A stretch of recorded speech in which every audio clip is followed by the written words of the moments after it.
Hey fellow pipe smokers, my name is Tim, and I'm a member of Tamp and Puff as Worm Token.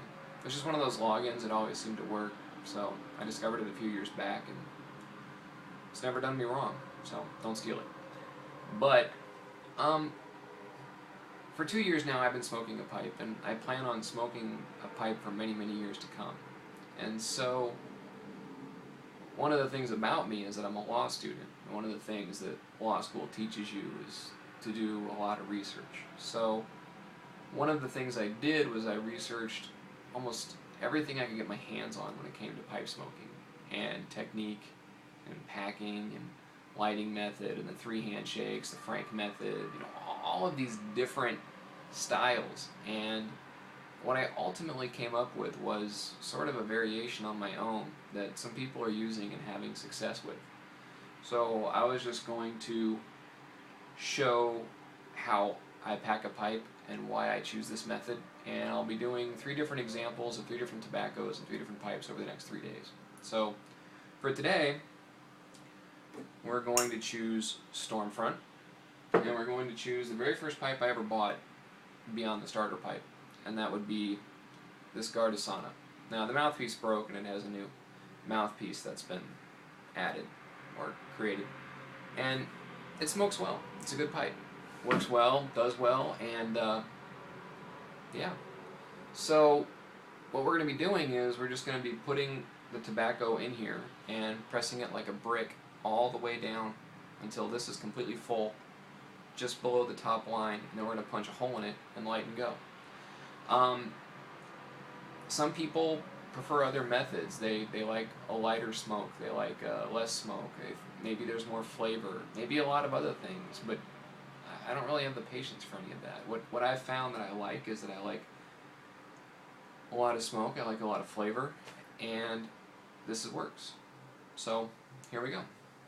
So we take Stormfront, take the lid off. Now we're just going to take this and we're just going to put it right there, and then start, and just start packing. And this pipe has a significantly larger bowl size than most, so it's not going to be the easiest to shove up against the side of a jar.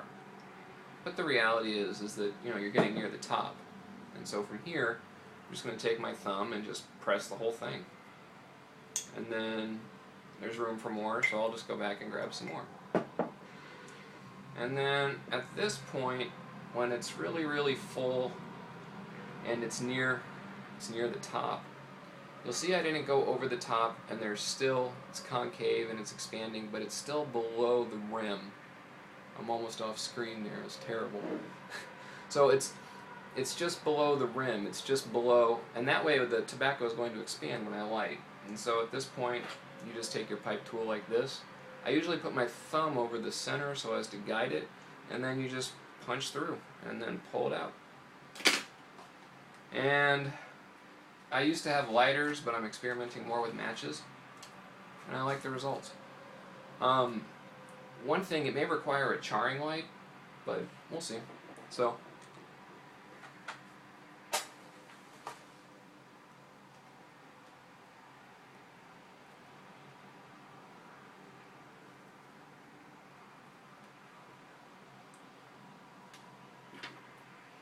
and you just kind of tamp it back in, and it should die out, which it did.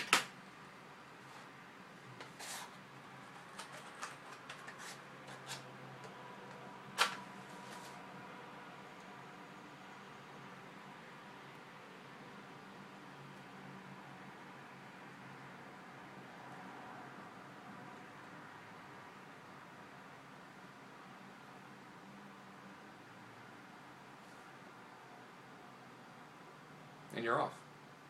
It's not complicated. It's not overly difficult. It's really simple. It gets results. Might not work with some of the finer things, but finer nuances of tobaccos maybe. I'm still discovering. I'm still learning this process, but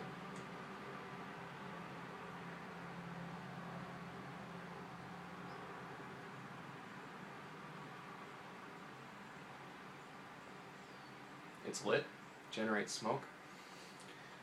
I could tamp the top to even it out a little, not too heavy, and just kind of spread the ash around, and you're going.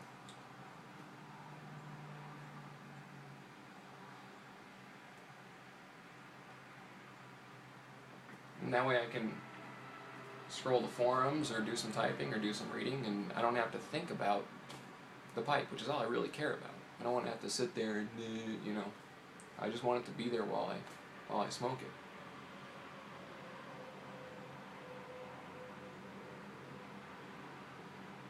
I suppose my influence was cigars, because you can just smoke once a cigar gets going. Typically you can just keep smoking it and then ash every, 2 or 3 minutes. So, but you don't really have to think about it.